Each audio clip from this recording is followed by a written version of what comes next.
बिस्मिल्लाहिर्रहमानिर्रहीम। Dear viewers, कैसे हैं आप? ठीक हैं?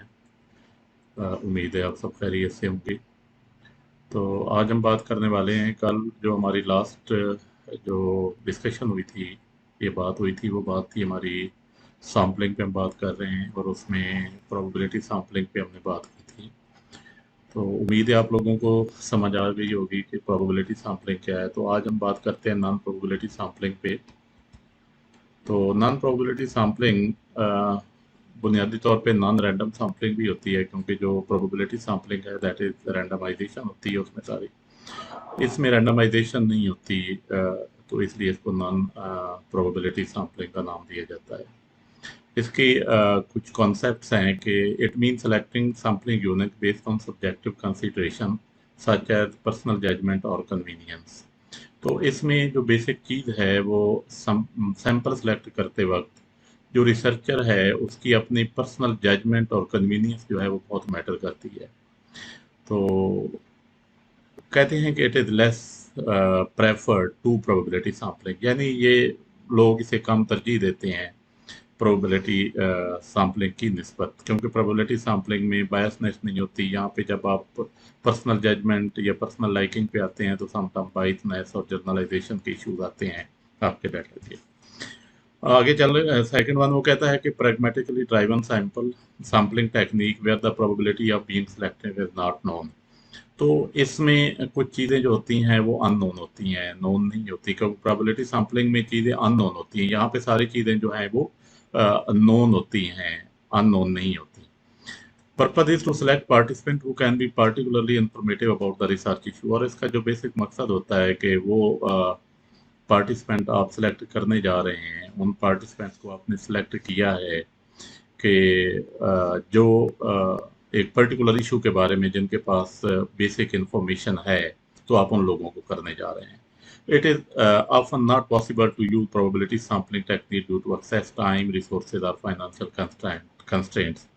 तो जब हमारे रिसर्चर के कुछ लिमिटेशंस होती हैं कि उसके पास टाइम नहीं होता, वो एक्सेस नहीं कर सकता अपने सैंपल तक, या रिसोर्सेज की कमी होती है, फाइनेंशियल इश्यूज होते हैं, तो ऐसे में कहते हैं कि नॉन प्रोबेबिलिटी सैम्पलिंग जो है वो ज़्यादा बेहतर होती है कि उसको अपनी कन्वीनियंस के मुताबिक जो है वो रिसर्चर करता है।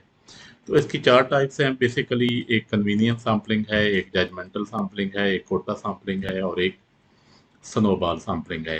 तो अब हम वन बाय वन इनको डिस्कस करते हैं। कन्वीनियंस सैम्पलिंग इसके नाम से भी है कि इजीली जो अवेलेबल हो। This is sampling technique which select the sampling unit most conveniently available at a certain point in or over a period of time. तो एक खास मौके पे एक पीरियड ऑफ टाइम के लिए जो सैम्पलिंग यूनिट्स अवेलेबल होते हैं उनके ऊपर उनको सेलेक्ट कर लेना, that is called convenience sampling. यानी एज ए रिसर्चर जहाँ तक आपकी पहुँच है, जो आपको इजीली अवेलेबल हैं, जब आप वहाँ तक जाते हैं तो कहते हैं कि दिस इज कन्वीनियंस सैम्पलिंग। अमूमन इसको रिसर्च की फील्ड में डिसलाइक भी किया जाता है, और इसके रिजल्ट्स की जर्नलाइजेशन पे हमेशा क्वेश्चन मार्क रहते हैं। It is not encourage and called it accidental और इंसिडेंटल सैम्पलिंग भी इसको कहा जाता है। फिर आ जाती है judgemental sampling. Judgment sampling, this is sampling technique in which the researcher selects the sample based on judgment about some appropriate characteristics of sample members. किसी एक खास करेक्टरिस्टिक की बुनियाद पे कुछ लोगों को सेलेक्ट कर लेना, that is called judgement sampling. अब खास करेक्टरिस्टिक्स क्या हो सकती हैं कि जो आपके उस रिसर्च पर्पज को मीट कर रही हैं, जो आपके रिसर्च पर्पज को मीट करती हैं, उन करेक्टरिस्टिक्स की बुनियाद पे आप कुछ पर्टिकुलर लोगों को जिनको आप जानते हैं और आप उनसे जाके सैंपल ले लेते हैं, तो that is called judgement sampling.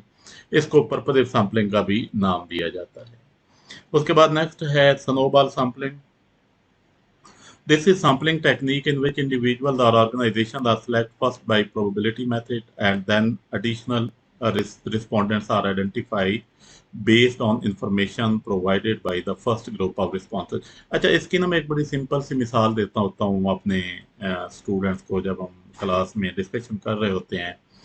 तो मैं कहता हूँ कि आप कभी ग्लेशियर पे जाएं तो वहाँ पे आप ऊंचाई पे खड़े होके बर्फ के चंद टुकड़ों को एक मुट्ठी में बंद करके और उनको आप रोल करें, नीचे फेंकें, तो जब वो नीचे तक पहुंचता है तो एक बहुत ज़्यादा थोड़ी थोड़ी बर्फ़ मिलके तो बहुत ज़्यादा वो एक गोला सा बन जाता है। तो वो क्यों बनता है? वो बुनियादी तौर पे चीज़ें अपने साथ अट्रैक्ट कर रहा होता है। इसी तरह इसमें क्या होता है कि एग्जांपल इसकी ये है कि अगर आप ने कोई 1000 लोगों में इंडिविजुअल्स में से आपने सैंपल कलेक्ट करना है, तो आप कोई 20 ऐसे स्पेशल लोगों को सिलेक्ट करें कि जिनको आप जानते हैं कि उनके पास ये टेक्निक भी है और ये इसके बारे में इंफॉर्मेशन दे सकते हैं। यानी मैं इसको और थोड़ा सा सिंपल कर दूं तो मैं कहता हूं कि मैं कोई आई विटनेस या कोई ऐसे बंदे से मिलना चाहता हूँ कि जिसके पास 90 आप आज के दौर में 1947 के कुछ वाकयात उसके माइंड के अंदर जो है वो मौजूद हों। तो मुझे पता चलता है कि फलां डेरे पे फलां जगह पे एक बुजुर्ग आदमी है जिसने 1947 में वो अपने एक अच्छी एज में था, मीन के बलोगत में था और उसे सारी चीज़ों का पता है। तो मैं उसके पास चला जाता हूँ। तो मैं उससे कुछ इंसिडेंट उसका आंखों देखा हाल पूछता हूँ। वो मुझे कहता है कि ठीक है, मैं मेरे पास जो इन्फॉर्मेशन है वो मैं आपको देता हूँ। तो मेरी एज के फलां-फलां जगह पे बंदे मे बी अवेलेबल हूँ, आप वहाँ पे जाएँ तो वो ज़्यादा बेहतर आपको इन्फॉर्मेशन दे देंगे।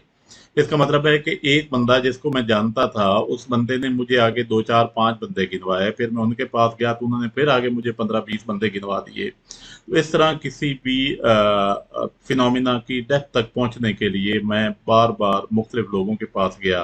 एक ने दूसरे का, दूसरे ने आगे 4 लोगों का, तो एक कड़ी से कड़ी मिलती गई। तो इसे हम बोलते हैं snowball sampling. If the number of population is continuously increasing, then this type of population sampling is used. तो इसको वो कहते हैं कि नेटवर्क सैम्पलिंग का नाम भी दिया जाता है। और उसके बाद है quota sampling. In quota sampling a population is first segmented to mutually exclusive subgroup just as, यानी स्ट्रेटिफाइड सैम्पलिंग की बेस पे, जैसे हम स्ट्रेटिफाइड सैम्पलिंग अगर लास्ट लेक्चर आपने सुना है, तो स्ट्रेटिफाइड सैम्पलिंग में जो बातें हमने की हैं तो उसमें अगर पॉपुलेशन में से सबसे पहले हम क्या करते हैं कि छोटे से ग्रुप्स बनाते हैं on the base of characteristics, heterogeneous characteristic. This judgment is used to select the subject or unit from each segment based on specified proportion. एक proportion के हिसाब से, जैसे हम proportionate sampling में हमने पढ़ा है. For example, an interviewer may be told to sample 200 females and 300 males between the age of this and this. This means that individual can put a demand on what they want to sample. यानी वो क्या है कि आपने कुछ एक interviewer कहता है कि उसने 200 मेल और 200 फीमेल और 300 मेल का इंटरव्यू लेना है और किस बुनियाद पे उसने लेना है, तो उसके लिए वो एक कुछ चीजें सर्टन स्पेसिफाई कर देता है, तो उसे हम कोटा सैम्पलिंग का नाम देते हैं। This second step make the technique non probability sampling. In quota sampling there is non random sampling selection, this can be unreliable. और आगे जो कहता है क्योंकि ये नॉन रैंडम होती है, इसमें पर्सनल लाइकिंग और डिसलाइकिंग होती हैं, तो इसको भी हम अनरिलायबल कहते हैं। तो ये 4 बुनियादी हमारी हैं चीज़ें जिनको मैंने आपके सामने डिस्क्राइब किया। 4 टाइप्स हैं, कोटा सैम्पलिंग है, जजमेंट सैम्पलिंग है, कन्वीनियंस सैम्पलिंग है और स्नोबॉल सैम्पलिंग है। तो इसकी बुनियाद पे जो है हमने नॉन प्रोबेबिलिटी सैम्पलिंग भी इसको कहते हैं और इसको नॉन रैंडम सैम्पलिंग भी कहते हैं। और ये ज़्यादातर मैंने जहाँ तक देखा है कि इसके रिजल्ट्स जो हैं उनको जर्नलाइज नहीं किया जा सकता। लोग ज़्यादातर रिसर्चर इन पे ट्रस्ट नहीं करते और क्रिटिसिज्म बहुत ज़्यादा होता है। Thank you very much. अल्लाह हाफिज़।